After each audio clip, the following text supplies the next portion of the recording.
పైసలు కాదు పేరెంట్స్ ఐక్యత పేరెంట్స్ ఐక్యత పేరెంట్స్ ఐక్యత మీరు అడుగుతున్నది నేను బోల్ అవుతాం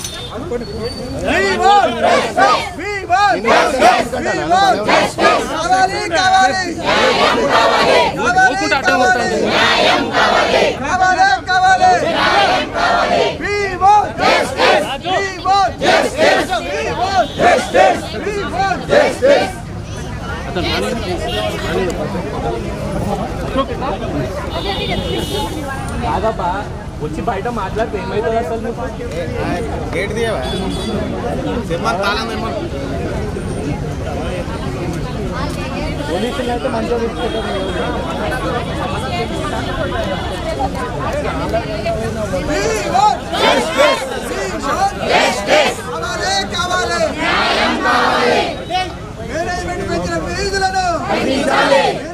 అత్యధికంగా పెంచిన ఫీజులను తగ్గించాలి.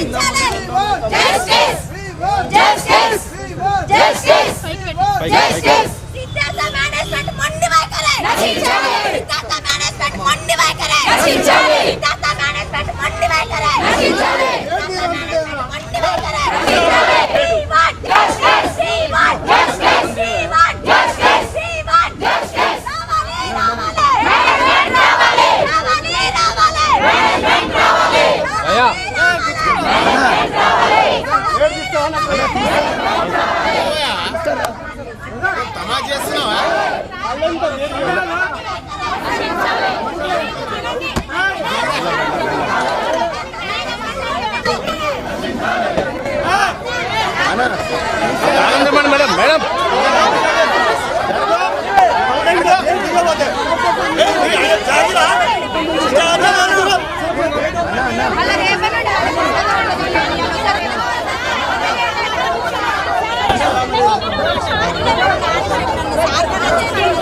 నేను ఎమ్మెల్సీనమ్మా గేట్ పెడతావా గేట్ తీయమనండి గేట్ తీయమని చెప్పు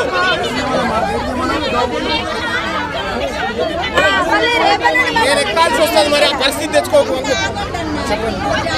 చెప్పండి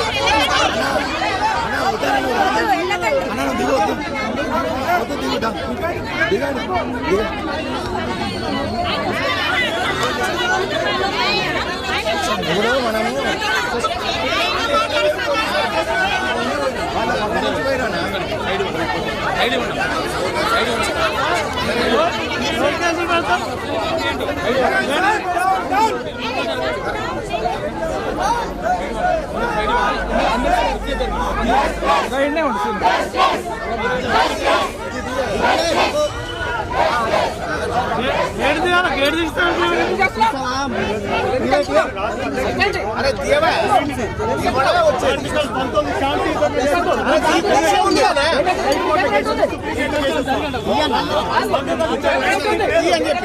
నేనే కదా ఎమ్మెల్సీ నన్నప్తావా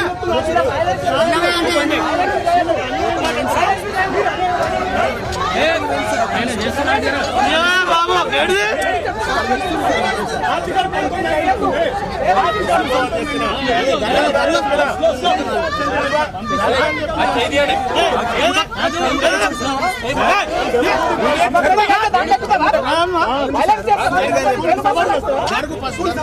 అందరు రారే అందరు రారు ఒక్కడే వస్తాడు సారు మాట్లాడొస్తాడు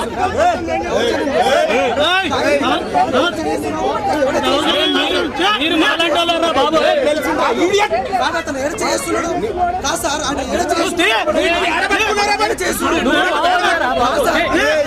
నాకు ఇప్పుడు బీపీ పెంచుతూ అడుగుతున్నా సార్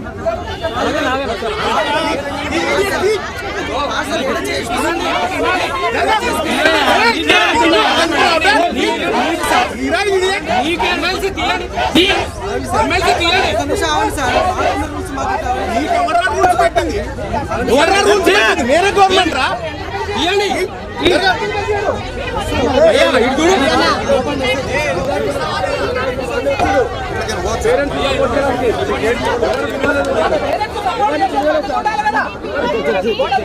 తీపిస్తారా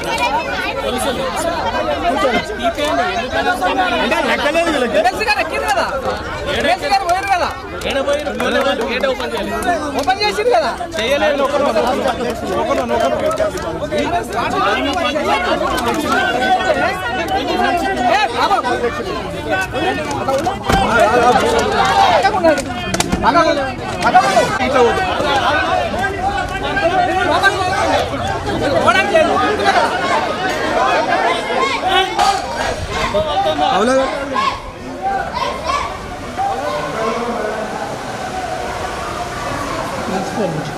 ప్రిన్సిపల్ రూమ్ ఎక్కడ?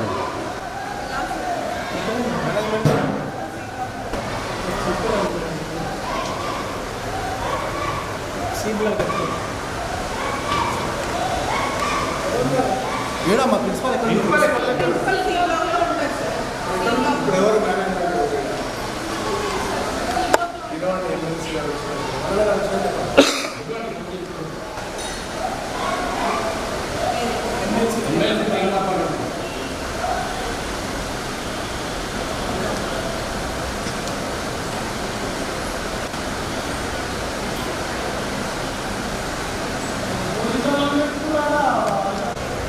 ప్రిన్సిపల్ అయిపోయాడమ్మా ప్రిన్సిపల్ అక్కడ ఇంతేనా ఇంతేనా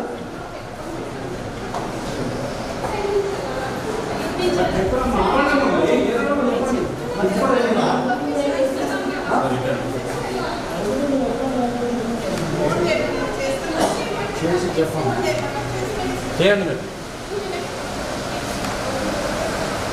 ఏడున్నారమ్మా హోమ్ ప్రిన్సిపల్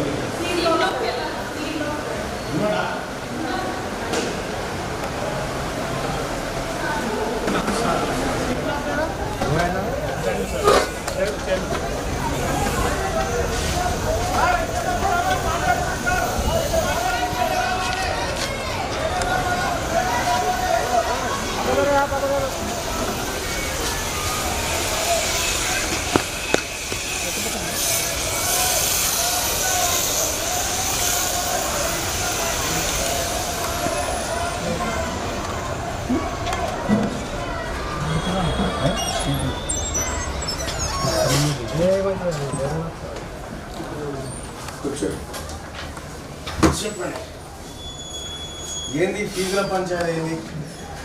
పంచాయతీ ఏముంది సార్, ప్రతి సంవత్సరం మేము పెంచేది 5%.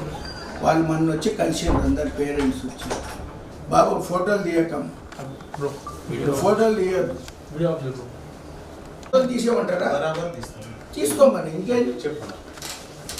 ఇప్పుడు మీకు బరాబర్ తీసుకునేప్పుడు నేనేం మాట్లాడతా అన్ని మీరే మాట్లాడండి అన్న. ఒక మాట మీకు నేను గౌరవం ఇచ్చే మాట్లాడుతున్నా. నేను గౌరవమే తీసుకుంటున్నా.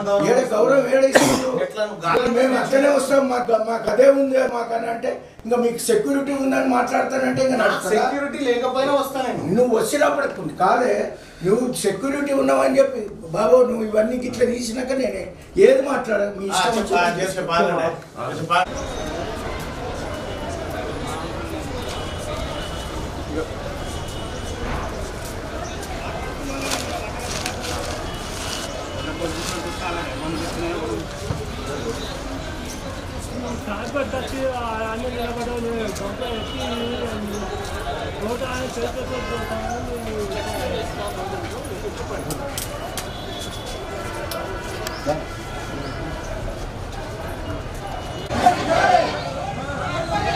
ఇట్లానేనా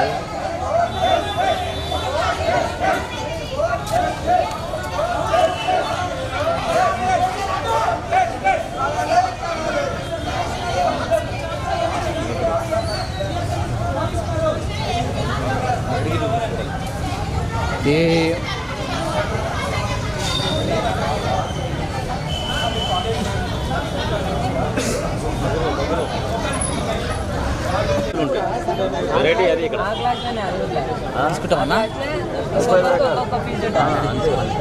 మా బాబుకి 77,000 ఉంటే ఇంకొకటి 85 ఉంటుంది, లేదంటే 65 ఉంటుంది. మళ్ళా ఆడు అతను ఎంత పెంచినా మనం అడగద్దు ఇంకా.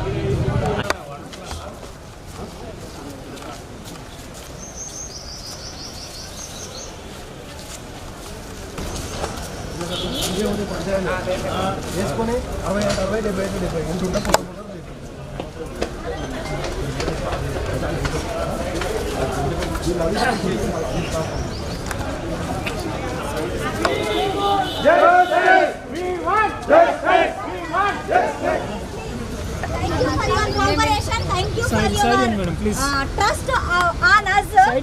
మేము వెళ్ళి మాట్లాడినాము.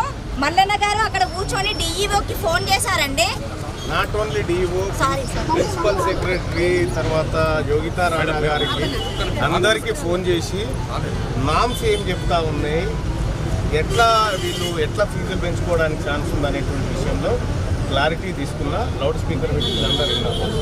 దాంట్లో వాళ్ళు నాకు చెప్పింది ఏంటంటే డిఓ గారేమో అప్ టు 10% వరకు పెంచుకోవాలి సార్, అంతకుమించి పెంచడానికి వీల్లేదనే మాట బాగా.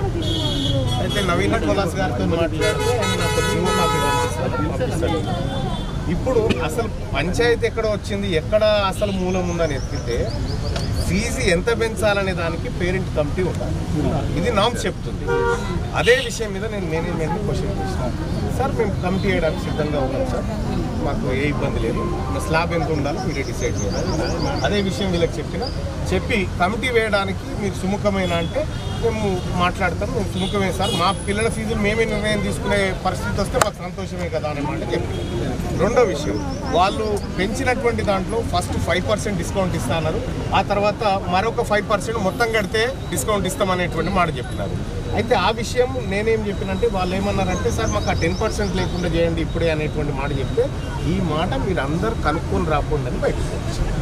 మీరందరు కనుక ఆ 10% ఇప్పుడు తక్షణమే ఎత్తేయడానికి 10%కు ఓకే అయితే నేనేం చెప్పినా మీరు రాసి నాకు రిప్రజెంటేషన్ రూపంలో ఇవ్వనమ్మా, నేను మొత్తం చెప్పేది వినండి. నేను మాట్లాడింది నా దగ్గరకు వచ్చిరని పని ఇచ్చి పెట్టుకొని ఊరుకొచ్చిన నేను ఒకటి చెప్తాను. అయితే ఇప్పుడు మీరు మొత్తం ఫీజు కడితేనే 5% అనేది లేకుండా తక్షణం 10% డిస్కౌంట్ ఇప్పించడం కోసం నేను ఆప్షన్ పెట్టి వచ్చిన. మీరు కనుక్కొని రాకండి, మీరు కనుక్కుంటే నేను వాళ్ళతో మాట్లాడి ఫైనల్ చేస్తానని మాట చెప్తాను. రెండోది ఏంటంటే నెక్స్ట్ ఇయర్ నుంచి ఫీజులు వాళ్ళు కాదు మీరు డిసైడ్ చేసే కమిటీ ఫామ్ చేస్తున్నా, దానికి మీరు అగ్రీ అయితే చెప్పండి. మీరంతా ఒక చిన్న రిప్రజెంటేషన్ రాసి వీళ్ళందరి తరఫున వాళ్ళని తయారు చేసి నేను కోఆపరేటివ్గా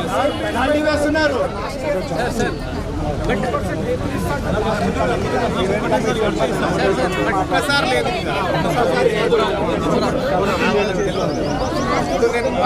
క్లారిటీగా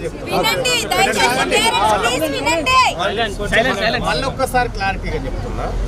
యాక్చువల్గా ఏ ప్రైవేట్ స్కూల్ అయినా ఫీజు హైక్ చేసుకోవాలంటే పేరెంట్ కమిటీ కాన్స్టిట్యూట్ చేయాలి, పేరెంట్సే డిసైడ్ చేయాలి.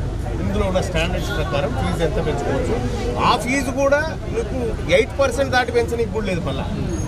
సో ఇప్పుడు విషయం ఏంటంటే ఇక్కడ పేరెంట్ కమిటీ లేదనేది నాకు లోపల పోయినాక అర్థం. ఇప్పుడు పేరెంట్ కమిటీ వేసి ఇప్పటి నుంచి నెక్స్ట్ ఇయర్ వరకు నెక్స్ట్ ఇయర్ స్లాబ్ ఎంత ఉండాలి, పెంచాలా దించాలా అంతే ఉండాలనేది డిసైడ్ చేసేటువంటి రైట్ ఇప్పుడు మీకు తీసుకొని వచ్చిన ఒకటి.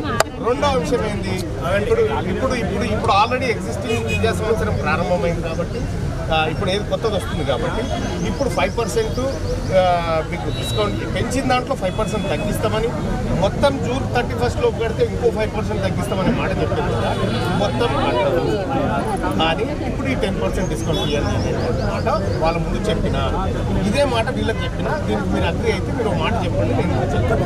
అంటే లాస్ట్ ఇయర్ ఫీకి ఇయర్ 10%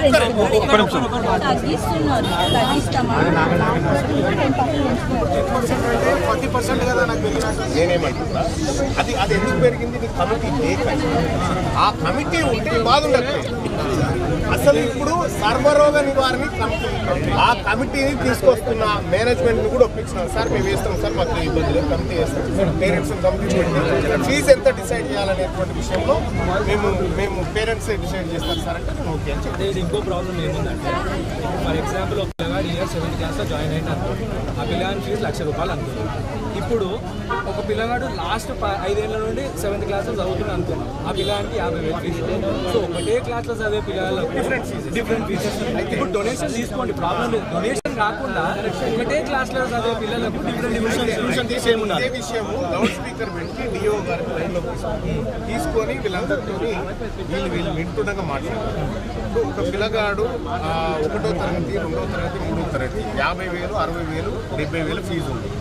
సో ఇట్లా ఇప్పుడు 1వ తరగతిలో జాయిన్ అయినటువంటి పిల్లగానికి నెక్స్ట్ ఇయర్లో ఆ 60 మీద అప్ టు 8% హైక్ చేసుకోవడానికి ఛాన్స్ ఉంది. అప్పుడు ఏమవుతుంది, ఇంకొక 4,000 4,000 రూపాయలు పెరుగుతుంది, లేకపోతే 5,000 పెరుగుతుంది. అది పెరగాలంటే ఎట్లా, దాన్ని కంట్రోల్ చేయాలంటే ఎవరు చేయాలి? Parent committee. ఈ పేరెంట్ కమిటీ లేక జరిగిన పొరపాటును సరిదిద్దడానికి వాళ్ళు సిద్ధమైనారు. నాకు తెలుసు అది వాళ్ళకే నష్టం అనేది. మీరు రెడీగా ఉండి ఆ కమిటీలో మీరు జాయిన్ అయిపోయి ఆ కమిటీ ఫామ్ చేసుకోండి. తల్లిదండ్రులకు నా విజ్ఞప్తి, మీకు ఏ కష్టం రాకుండా, మీకు ఏదైనా కష్టం వస్తే నా ఆఫీస్ ముందుకు వచ్చినట్టే తీసుకురా.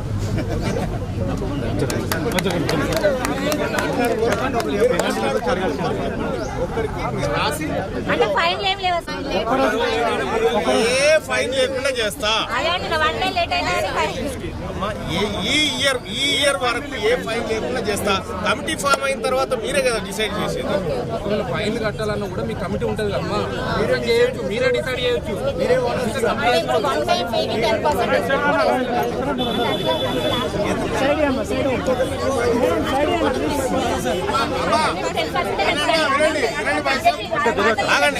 ఆగండి. ఇప్పుడు మీరు నిమ్మలంగా వస్తాను కూర్చొని రాసుకొని మీరు కాగితం ఇస్తే నేను ఎవరైనా ఒకరికి లోపలికి పంపించి దాన్ని సంతకాలు తీసుకొని మీ బాధ పోతుంది. మీరు ఎండలో పని ఖరాబ్ చేసుకోకండి. 3-4 రోజుల నుంచి మీరు ఒకరొకరు రోజులు 1000 సంపాదించుకున్నా 3,000 సంపాదించుకుంటారు. ఈడ కట్టేది 1,500 ఎక్కువ, ఆల్రెడీ 1,500 లాస్. పర్మనెంట్ సొల్యూషన్ చేసి వచ్చినా ఇప్పుడు కమిటీని ఫామ్ చేయడం అంటే కమిటీ ఒకటి ప్రజాస్వామ్యబద్ధంగా మీరు అలా చిన్న ఎలక్షన్ పెట్టుకుంటా అంటే నేను ఉంటాను రిటర్నింగ్ ఆఫీసర్. పేరెంట్ కమిటీ ఉంటుంది. Parent committee will decide. ఓకేనా?